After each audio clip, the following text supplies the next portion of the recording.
ብርሃነ ጥምቀቱ በሰላም አደረሳችሁ አደረሰን።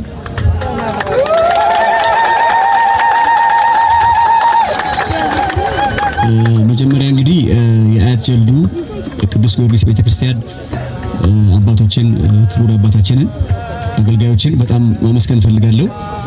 ምክንያቱም በዛሬ ቀን በከተራ ቀን ያግቢ ይሄ የመጀመሪያው ነው። እዚህ ታቦታት እንዲገቡ ስላደረጉልን እኛን እንዲባርኩልን ስላደረጉልን በመቄዶንያ አባቶች አልጋ ቁራኛ ሰዎች በምስኪኖች ሰዎች ስም ከልብ አድርጌ አመሰግናለሁ። እግዚአብሔር ይስጥልኝ።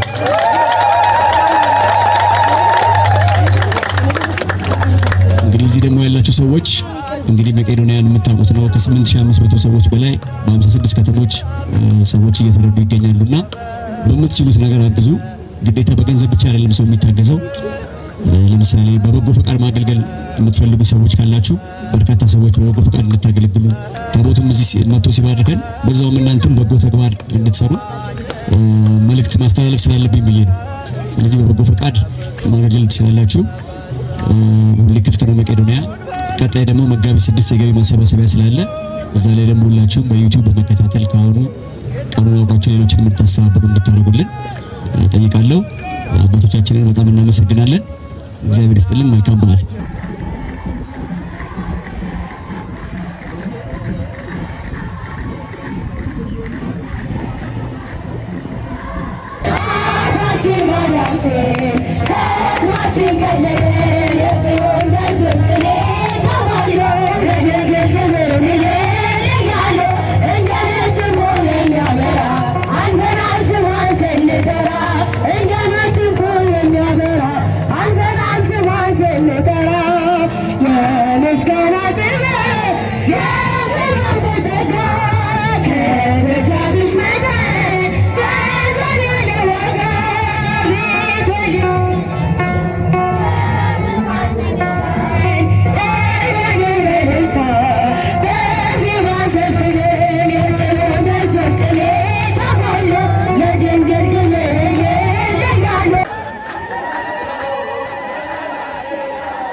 ለታቦቱ ክብር ባንዲራውን አንሳ ለታቦቱ ክብር ሰይጣን ያፈረበት ሰይጣን ያፈረበት እኛ ከበርንበት አለ እኛ ከበርንበት በልሃሌ በልሃሌ የእርዳታው ዘይት የማያጠግበን የእርዳታው ጋቢ የማያሞቀን የተዋሕዶ ልጆች የተዋሕዶ ልጆች የኡራኤል ልጆች የደማስቆ ልጆች እኛ አንድ ነን እምነት ነው እኛ አንድ ነን እኛ አንድ ነን ዳዊት ደግማለሁ ሆኜ ገረገራ ዳዊት ደግማለሁ ሆኜ ገረገራ አቤቱ ጊዮርጊስ ደማስቆን አደራ ደማስቆን አደራ ወጣቱን አደራ እመቤቴ ወልዳ የጌታዬ እናት ድንግል ማርያም ወልዳ የጌታዬ እናት ምን ይዤ እሄዳለሁ የተጠራው ዕለት ያ ነው የተጠራው ዕለት እመቤቴ ማርያም የምለምንሽን ደማስቆ ወጣቶች ባርኪልኝ እባክሽን በልሃሌ በልሃሌ በልሃሌ እንዴት በሁለት እግር ሁለት ዛፍ ይወጣል እንዴት በሁለት እግር ሁለት ዛፍ ይወጣል ከጨሌው ከጠንቋይ ከምናምንቴውም ተክልዬ ይበልጣል ጊዮርጊስ ይበልጣል ጊዮርጊስ ይበልጣል ጊዮርጊስ ይበልጣል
ስትፈጭ ውላ አቦካች ባተላ።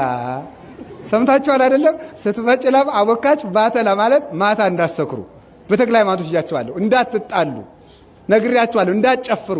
አሁን ይቺ ጽድቃችሁ ዘላለም የምትኖሩበትን ቤት የምታንኳኳ ናት። እንዳትጣሉ፣ እንዳትሰክሩ፣ የአንድ ቀን ክርስቲያን ከመሆንን ያድናችሁ። እኔ እውነቴን ነው። በዓመት አንድ ጊዜ ብቻ አትምጡ። ተው እናንተ ሰዎች ሜዳ ለሜዳ እየሄዳችሁ ነው ሰይጣን እየለቀመ የጨረሳችሁ። ዓመት እስከ ዓመት የቤተ ክርስቲያን ልጅ መሆን አለባችሁ። እንደዚህ ቤተ ክርስቲያን መሙላት አለበት። ከስሜት ክርስትና ውጡ። ደስ ሲላችሁ አትምጡ፣ ሲከፋችሁ አትቅሩ። እግዚአብሔር ልባዊ ክርስቲያን ያድርገን። ስሜታዊ ክርስቲያን አለ፣ ዕውቀታዊ ክርስቲያን አለ፣ መንፈሳዊ ክርስቲያን አለ። ስሜታዊ ክርስቲያን ደስ ሲለው የሚመጣ ነው። ዕውቀታዊ ክርስቲያን እያወቀ የማይሰራ ነው። መንፈሳዊ ክርስቲያን ግን ዕውቀትም ስራም ያለው ነው። የሥራ ክርስቲያን ያርጋችሁ እግዚአብሔር። እኔንም ያድርገኝ፣ ለእኔም ጸልዩልኝ፣ ሁላችንም ይለውጠን። ስለዚህ ጨርሻለሁ፣ አይዟችሁ። ዕዳችን ምን አለ ዛሬ አልኳችሁ?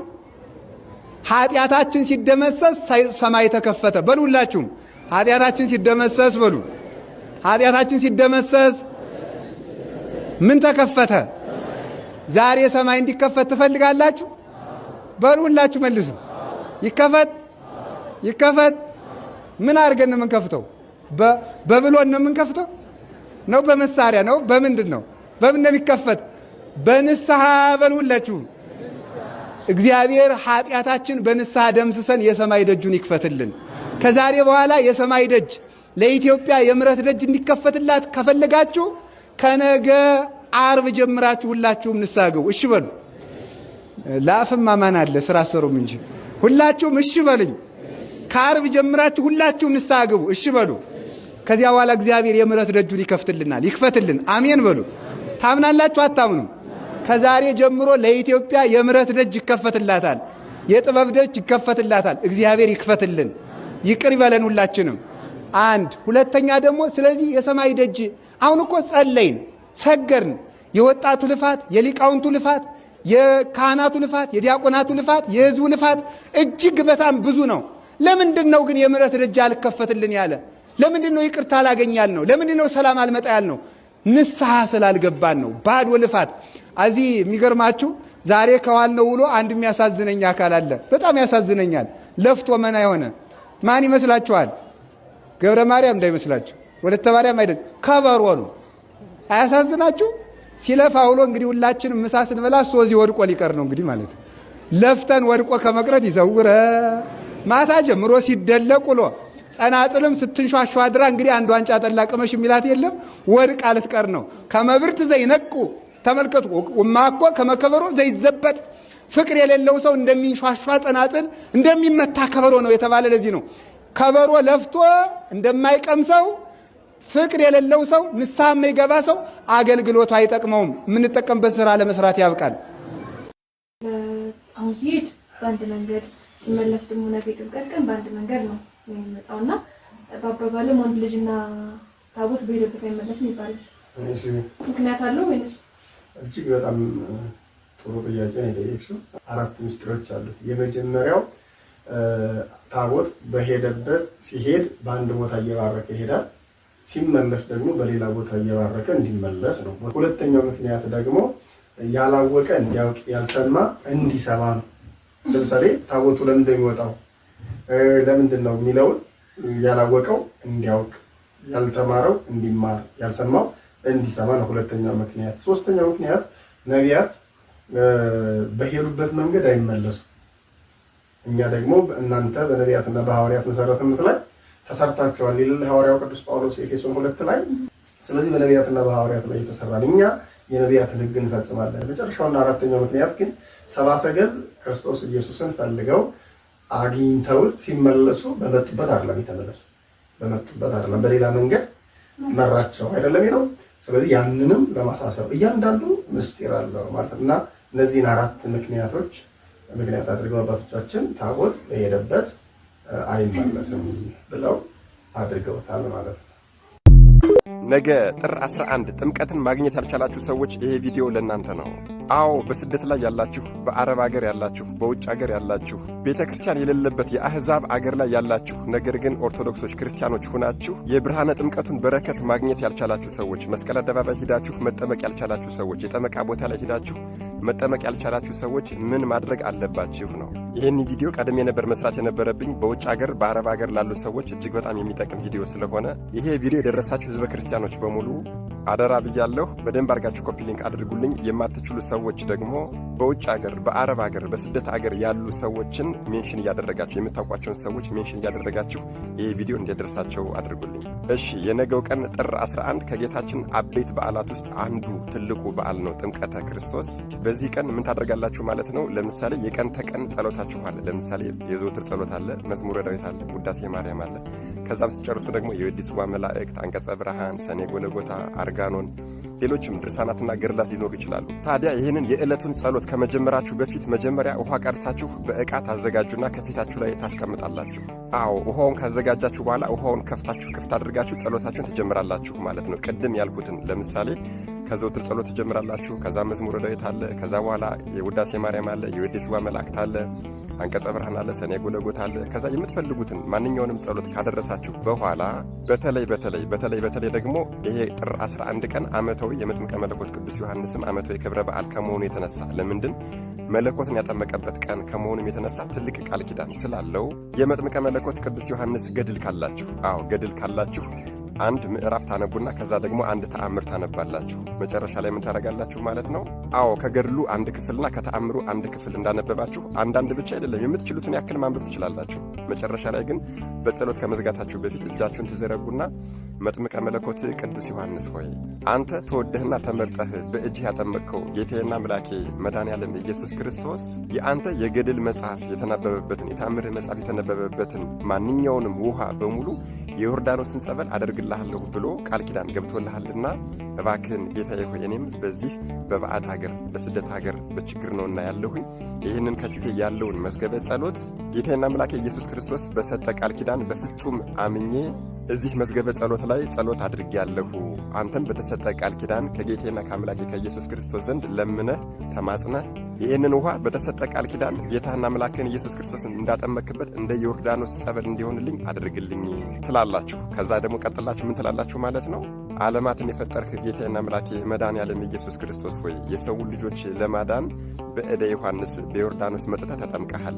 አንተ ጌታዬና አምላኬ ኢየሱስ ክርስቶስ ሆይ ስምህን በፍጹም እምነት ሆኖ የጠራ እንደሚድን ተናግረሃል።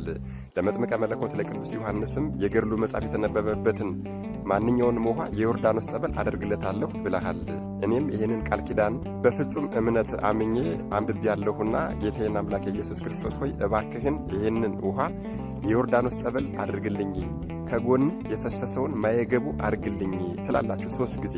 አዎ ጌታዬና አምላኬ ኢየሱስ ክርስቶስ ሆይ ይህንን ውሃ ይህንን ጸበል የዮርዳኖስን ጸበል አድርግልኝ፣ የዮርዳኖስን ጸበል አድርግልኝ፣ የዮርዳኖስን ጸበል አድርግልኝ፣ ከጎን የፈሰሰውን ማየገቡ አድርግልኝ፣ ከጎን የፈሰሰውን ማየገቡ አድርግልኝ፣ ከጎን የፈሰሰውን ማየገቡ አድርግልኝ ብላችሁ በአቡነ ዘበሰማያትና በሰላመ ቅዱስ ገብርኤል ትጨርሳላችሁ ማለት ነው።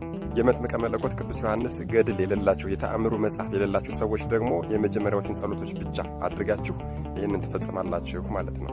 እመኑኝ ቃሉ የማያብል እውነተኛ አምላክ ነው ያለንና በእርግጠኝነት ይሆንላችኋል፣ ይደረግላችኋል። በዚያው ቅጽበት የዮርዳኖስን ጸበል እንደሚሆንላችሁ አምናችሁ በጸበሉ ትጠመቃላችሁ፣ ትረጫላችሁ፣ ጸበሉን ትጠጣላችሁ ማለት ነው። በነገራችን ላይ እዚህ ላይ ልነግራችሁ የምፈልገው አንድ ነገር አለ። ማንኛውም ገዳማት ላይ ስንሄድ፣ ቤተክርስቲያን ስንሄድ፣ የትኛውም የጸበል ቦታ ላይ ስንሄድ ምን ብለን ነው የምንጠመቀው? መላ ሰውነታችንን በስመ አብ ወወልድ ወመንፈስ ቅዱስ አሐዱ አምላክ አሜን ብለን 3 ጊዜ እናማተባለን። ከዚያ ምንድን ነው የምንለው? ጌታዬና አምላኬ ኢየሱስ ክርስቶስ ሆይ የዮርዳኖስን ጸበል አድርግልኝ፣ ከጎን የፈሰሱ ሰውን ማየገቡ አድርግልኝ እያልን እኮ ነው ወደ ሸንዳ ወደ ጸበል እየገባን የምንጠመቀው አይደል እንዴ?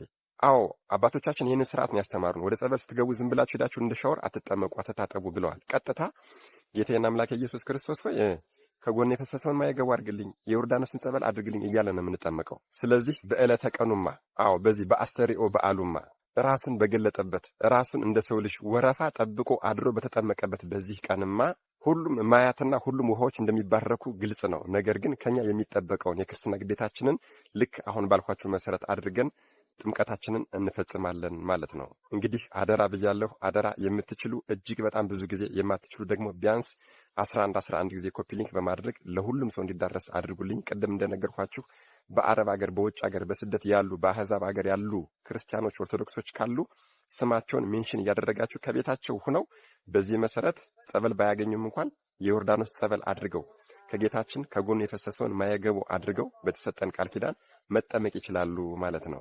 መድኃኔ ዓለም ኢየሱስ ክርስቶስ አስተዋይ ልቦናና ሰሚ ጆሮን ይስጠን። ብርሃነ ጥምቀቱንም የሰላም፣ የፍቅር፣ የአንድነት፣ የመተሳሰብና የምህረት የበረከት ያድርግልን። አሜን። ይቆይ። ጥምቀት የክርስቶስ የመድኃኔ ዓለም በዓል ነው።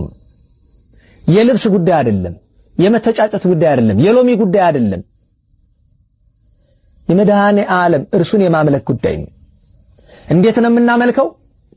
ሌሊት በማህሌት በኪዳን በታምር በቅዳሴ ቀንሳ በመዓልትሳ ነጠላ በስርዓት ለብሰን ነጠላ ዝም ብለ ጌጣጌጥ ለብሰ ወድን ገፍጠ መሄድ አይደለም። ነጠላ በትምህርተ መስቀል ለብሰን ከታቦተ እግዚአብሔር 40 ክንድ ቢያንስ 40 ክንድ ርቀን የሊቃውንቱን ጣዕመ ዜማ ቀለም አዳምጠን በእግዚአብሔር ዘንድ ተባርከን መግባት ነው። እንዲህ ካልሆነ ባለ ጥምቀትን ለእግዚአብሔር ሳይሆን ለሰይጣን እንዳከበርከው እወቀው። ከዚህ ውጭ ለእግዚአብሔር አታከብረው። አንድ ልጨምር፣ ጸሎት አደራችሁን፣ የጸሎት ቀን ነው። ትልልቅ አገልጋዮችን ብትሆኑ ታቦት በመሸከም ቅዳሴ በመቀደስ አመካኝታችሁ ጸሎት አታቋርጡ፣ ጸልዩ። አዎ በዓልን ተከትሎ በጎ ነገር ብዙ ጊዜ ይመጣል። ሀገራችን በበዓል እየተመካኘ ለአጋንንት እየተሸጠች ነው። ስለዚህ የእግዚአብሔርን ለእግዚአብሔር የመንፈስ ቅዱስ ለመንፈስ ቅዱስ እናድርግ። አደራ እንላለን።